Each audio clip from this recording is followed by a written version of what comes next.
Hey guys, the Commander Casual here. I'm playing my Taigam Voltron deck. We had to mulligan down to 6, which wasn't ideal, but we had 2 lands in this hand and we drew into an Azorius Signet, so I was pretty happy about that. So the next turn we can play the island and the Azorius Signet together. The original plan was to just play the island, Serum Visions, and try and get another land going, but we'll just start with those for now.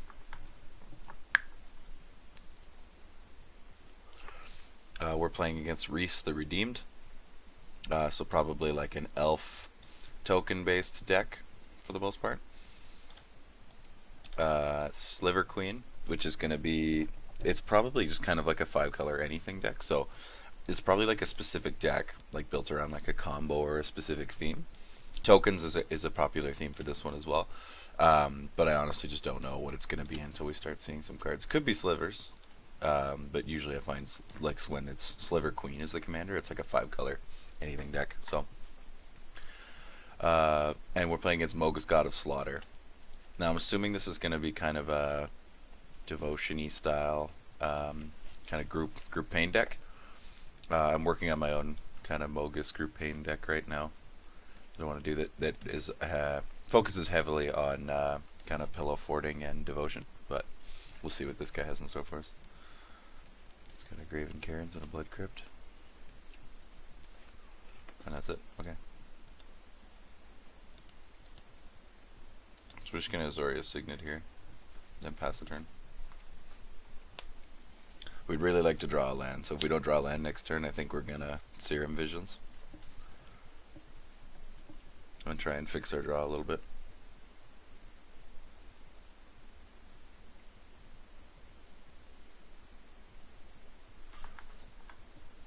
Champion of Lamholt. It's a very good card. So you can make a warrior for 3, and then he can, for each creature token you control, you create a copy of that token. Okay. And he's got a Throne of the God Pharaoh, which is pretty scary. I don't know why he didn't attack with Rhys there, because he would have dealt 1 damage to someone and then 1 damage as well to everyone else because of Throne of the God Pharaoh. But you never know. Lingering Souls? Yeah, so this is looking like a token deck, because he's got a 5-color. I think it'll probably be 5-color tokens. This guy has been super lucky with his mana base, though. Holy crap, Tropical Island, Plateau, and a Bayou. Reliquary Tower for the Mogis player, and a Phyrexian Arena. Oh, everybody else has such good starts. Okay, we got a land, so we're happy about that. So let's play Taigam.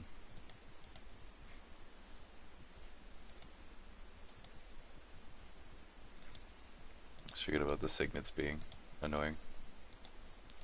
Taigam, go. And then next turn, if we want, we can like Fate Forgotten and Serum Visions off the attack trigger as well. So we'll get to rebound them both. I think do we Fate Forgotten the Arena or the Throne first is the question. I think the Throne. I don't know. Like, the card draw is probably the more relevant thing to get rid of right away, but this guy's not a threat to me at all. This will be doing damage to me, though. Let's say made a Elf Warrior token. And we all take 1 from the Throne. I don't understand why this guy isn't attacking as well. Is he trying to hold this up in defense? Because I could still easily attack him here and win the trade.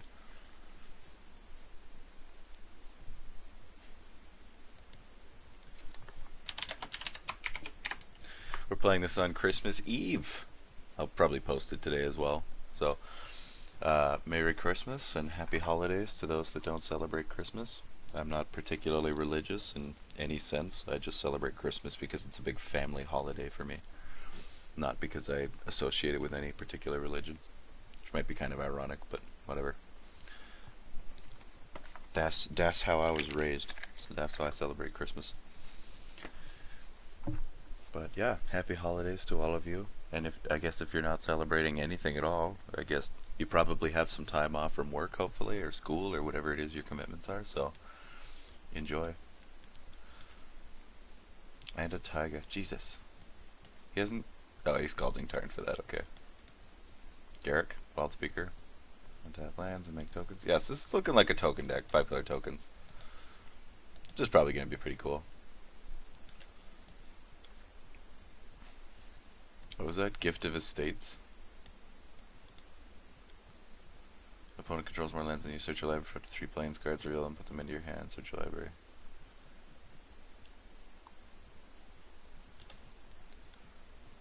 But why did he cast it if it didn't do anything?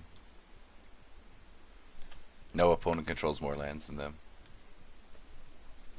I don't know. Maybe it was an accident. Yeah. I was wondering.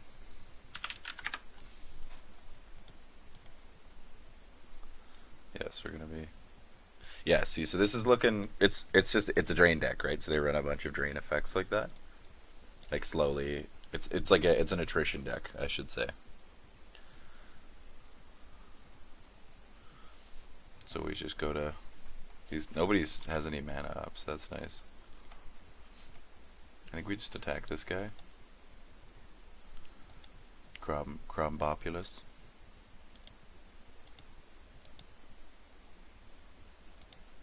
This is on the attack, right? It's not damage.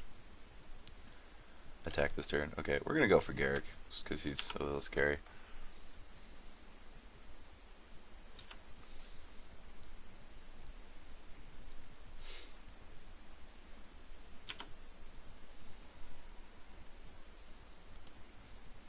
So we'll Serum Visions. Always yield to Taigam's trigger. So we're going to draw a card, and we get to scry 2. We drew a Sword of Feast and Famine. We've got a Ponder and a Stone Hewer Giant. I don't think I want the Stone Hewer Giant just because it's going to cost a lot. I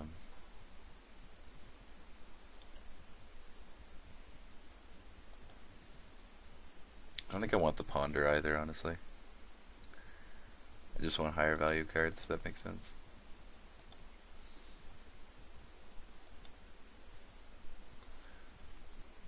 I don't like this throne, but I'm wondering if I should play the sword here. No, we'll play the plains and equip the sword next turn. Because we don't want to make enemies of ourselves if we don't have to as well.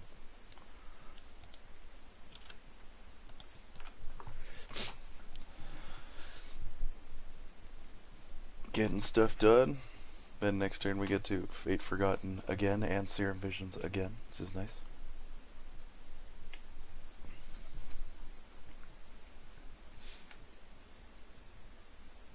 Wasn't supposed to drop a land. Yes, okay, so he played a land and then used Gift of Estates. But he wanted to Gift of Estates first. I guess is what he was going for.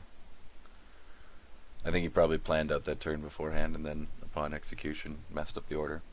Because if he'd done it before he played a land, he would have gotten to actually use Gift of Estates. And then could have played a land as well, but he played a land at the start of his turn and then went from there.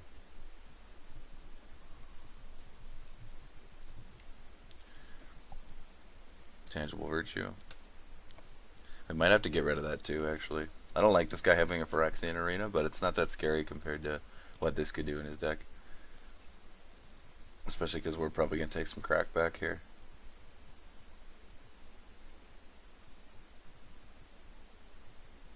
Yeah, see? Well, we can smash him with Taigam next turn.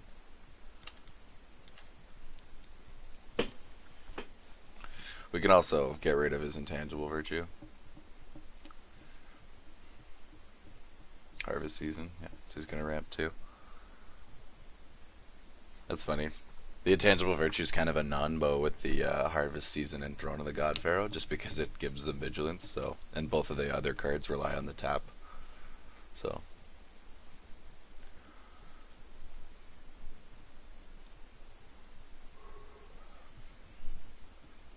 apparently Grumpopulous Michael played that rug.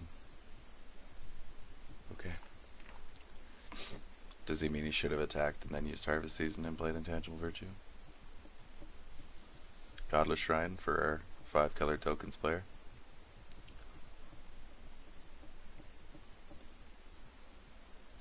Did he attack Garrick? Oh, he can redirect the Fate Raveler damage, or Unraveler. Because it's deal. It's deal damage, does not lose life. That's cool. Okay, well, Garrick down, so I'm happy about that. Supposed to drop the enchant after attack phase. Figured.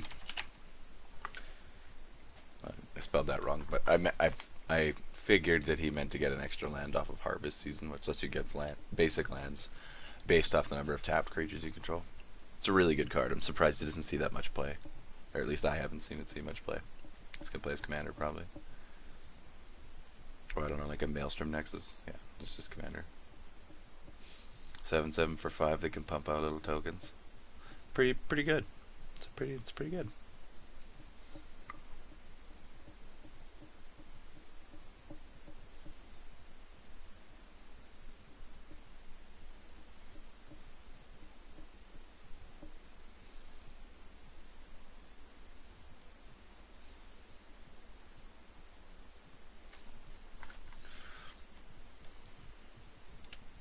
Don't you attack me. Yeah.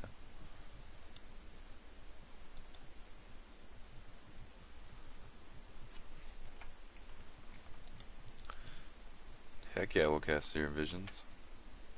So we drew an island.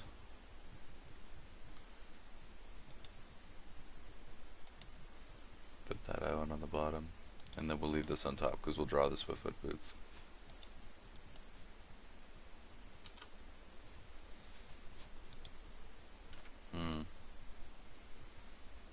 I'm not worried about the Fate Unraveler. The Virtue has the potential to do some damage, and these aren't that scary, so I guess we get rid of the Virtue.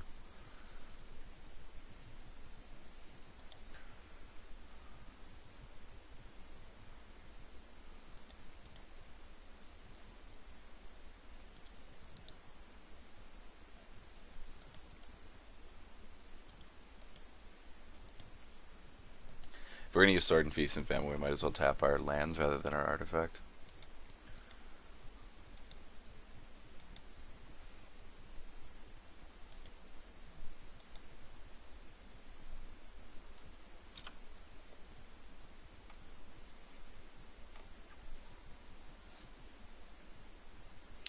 Yeah, so we get to untap all of our lands and they discard a card. Do we play the hammer and equip it here, or do we boots and equip and play the hammer, bastion and hammer? I think we're going to play the bastion protector. Do I want a council's judgment?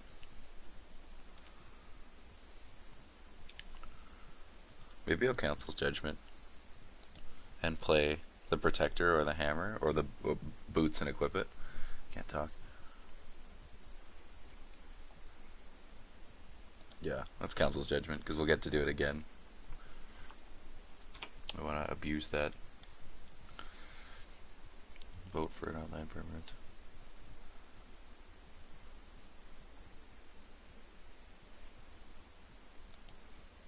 I guess we vote for this Liver Queen, just because it has the potential to do the most damage to us.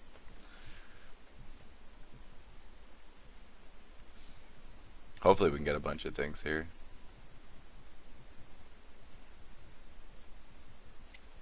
Does the rebound dissolve if your commander dies? No. It's a trigger on cast. Because you can see it becomes a part of the card text. It can't be countered in rebound. So even if he kills my commander, it won't stop this from rebounding. But that makes me want to play Swiftfoot Boots and equip it now. And then next turn we can play and equip the Warhammer. And start gaining some life back, because we're starting to lose some. 1 vote on that champion, 2 votes on this Liver Queen. Okay, so this Liver Queen dies. Yeah, I think we're just going to play the boots and equip.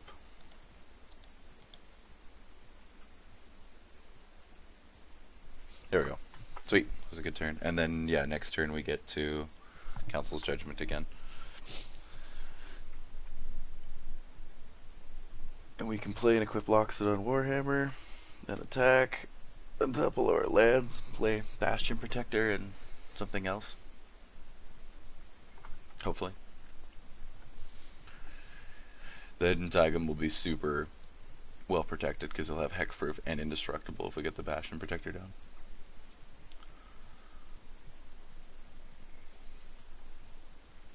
The pro black green was pretty good too against these decks. Mirror Entity.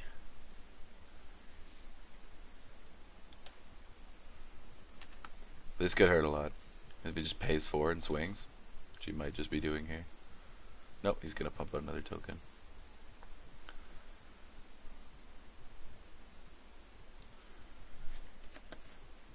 I mean, maybe he's yeah. I'm not entirely surprised by that. I'm happy we have this Warhammer because we can gain some life back, but we're taking a fair bit each turn because this guy just keeps beating into us. And we can't really afford to not attack, so that's the penalty of playing a Voltron deck for the most part.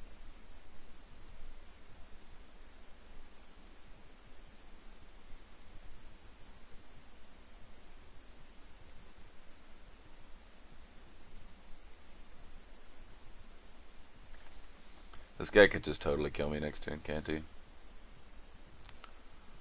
That's kind of spooky. I think we need to get rid of the Mirror Entity. Because he can just pay a ton of mana into it, buff all of his dudes up, and smash face, and the champion will make them unblockable. It still says it has a vote on it. I wonder if that'll carry over when this rebounds.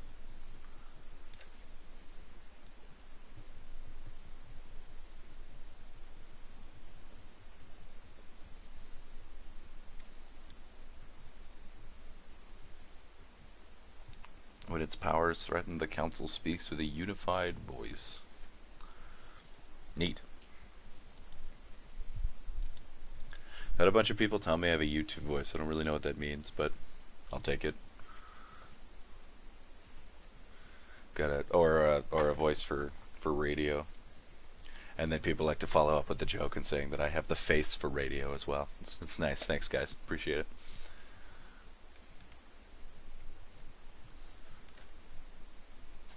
Polluted Bonds. What's that one do again? Whenever land enters the battlefield under opponent's control, that player loses 2 and you gain 2. Yeah, so it's a drain deck. This I have like a tentative list I was working on for this already, and seeing this guy play it makes me want to play it even more. So I'm probably gonna do my own pretty quick here.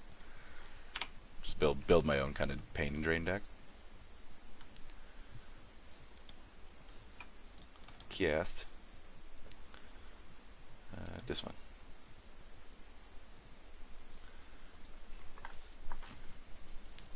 Get rid of the changeling. I know it's pronounced changeling. Don't stop your angrily typing comments.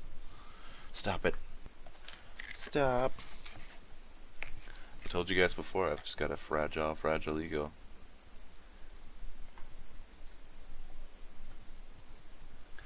I will say though, the overwhelming amount of comments are very positive or constructive. There's just a lot of people that are just like, they comment on the game and then they're like, keep doing what you're doing, and I really appreciate hearing that. And then there's a bunch of comments that are just more like answering the questions that I ask you guys in videos and stuff like that, or pointing out stuff about the game, and I appreciate those too because they're very constructive. And then there's just the like 1% of comments that's like, why are you even posting this video? It's like, I don't know, I think some people enjoy it. if more people enjoy it than people dislike it, I think I'm happy with it.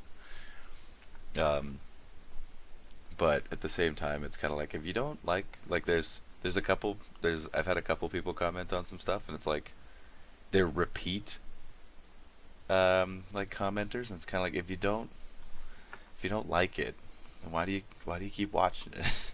It just doesn't make any sense to me. Yeah, we go to the polluted bonds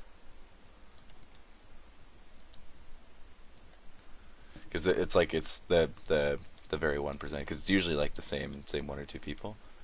They continue to comment. It's kind of like, you don't have to watch it, you know. If you don't like it, that's fine. I don't expect everybody to like it, but just stop watching it. Don't stress yourself out about it. Yes, we're gonna do 8, gain 8. This guy has to discard a card. We untap our lands. We'll play Bastion Protector and then pass. We wouldn't mind some extra card draw. That'd be great.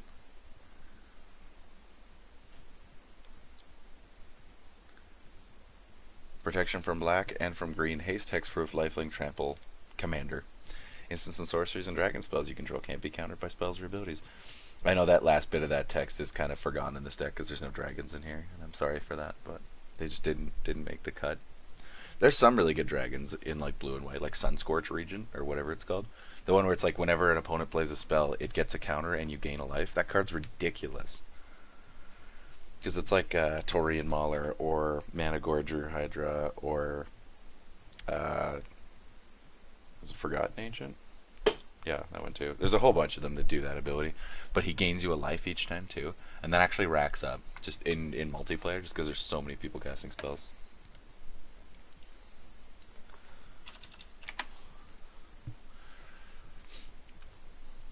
Okay, so I'm not afraid of dying this turn, but I could face some significant crack back here. Because at least he doesn't have the if the changeling, he could have just paid. So the changeling's abilities, you can pay X, and it turns until the end of the turn, creatures you control have base power and toughness XX. So he could have paid, like, dumped all of his mana into it, made all of these X power F toughness. I can't talk. Plus the champion will still have the 3 counters on top of that. And then because of the champion's power being really high, nothing would be able to block any of these anyway, and then they could just smash me for a ton of damage, and I don't have that much life. This guy's name is Crumbopulous Michael, and I like that because it's a Rick and Morty reference. There we go, he figured it out.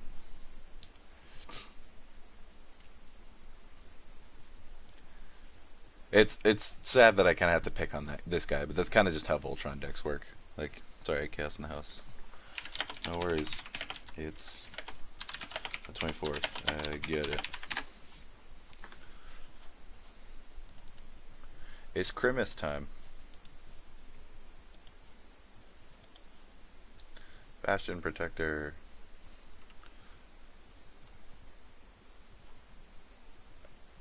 I almost want to move something over just to have a bigger blocker.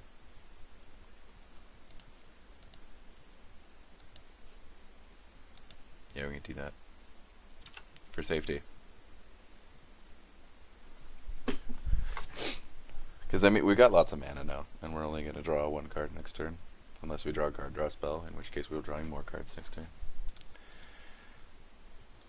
Yeah, I'm just going to always yield to that. I should tap out. I'm empty-handed. It's not like I have anything to pretend to hold up, and I can't equip these at instant speed, so there really is no point. I love the -8 on this card. You gain 100 life. Because usually, like, the big alts are, like, relative abilities or something like that, or, like, but no, I just love how plain that is. So you can distribute counters, look at the top cards of your library, you may reveal an aura, creature, or planeswalker card, and put that into your hand. Rest on the bottom of your library in any order. Okay, that's pretty good. Oh, it's both +1s. That's awesome. Oh, it's getting pretty thick. That's a pretty thick champion. Well, if he can't stop Taigam next turn, he just loses. He's still going to hit us for 10 here, though. Yeah. Because we'll do exactly 21 commander damage. Because he doesn't have any white creatures, like exclusively white creatures, so he won't be able to block with the Sword of Feast and Famine on Taigam. So that'll be 1 guy down. That's the goal.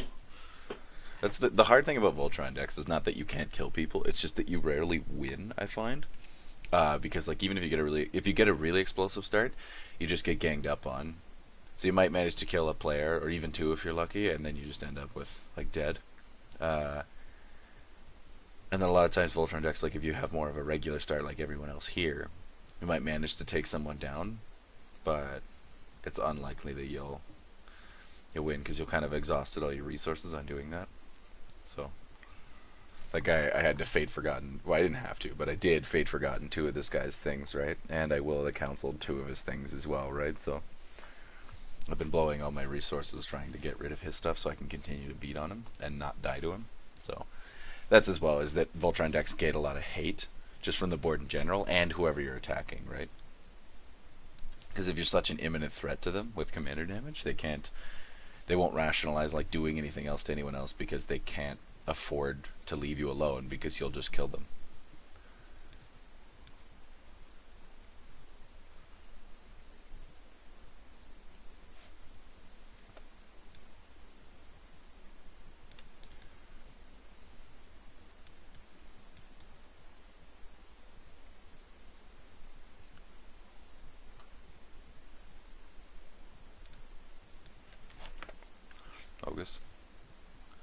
Yeah, so we're taking 2 on our upkeep then.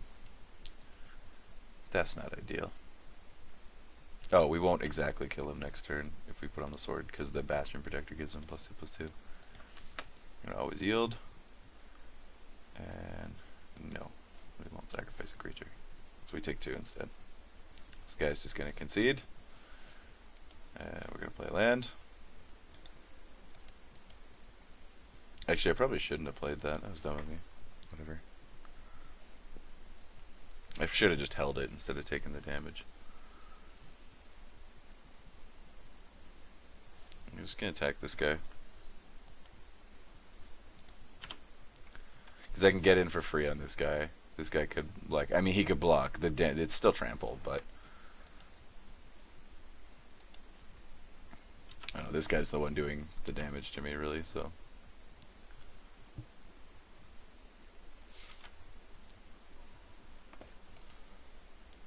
Always yield to that. So he has to discard a card, which is a swamp.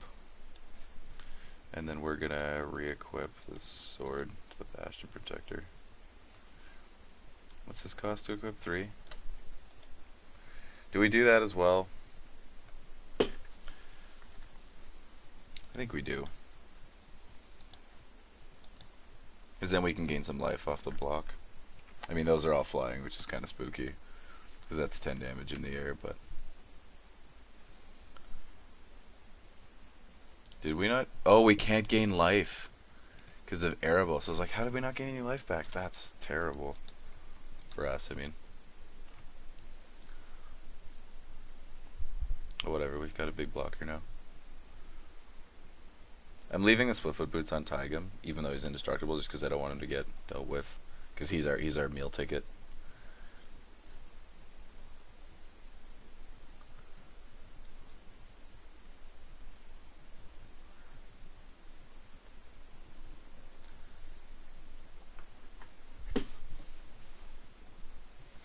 So I gotta go, GG all.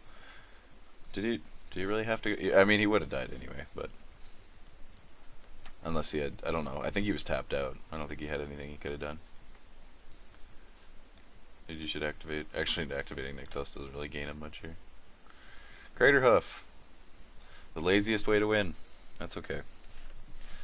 I shouldn't say the laziest. It's just one of the laziest ways to win. That's game. It's got a whole bunch of dudes and he Crater Hoofed. And we don't have a counter spell or anything up in our hand, so...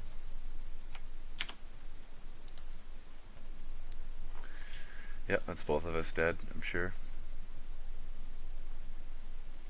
He just has to attack me with like 3 dudes. Actually, not even. 2 dudes, because they're flyers.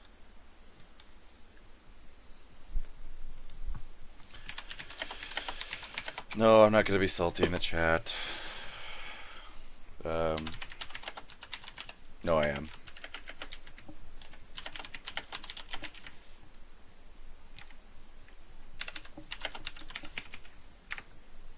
That's kind of lame. Is there 2 coming for us? Yep, so we're dead. We'll block the Crater Hoof. Yeah. Got there. That's a very unsatisfying end to that game. I'm okay with like losing. I just want it to be in a more creative way than that.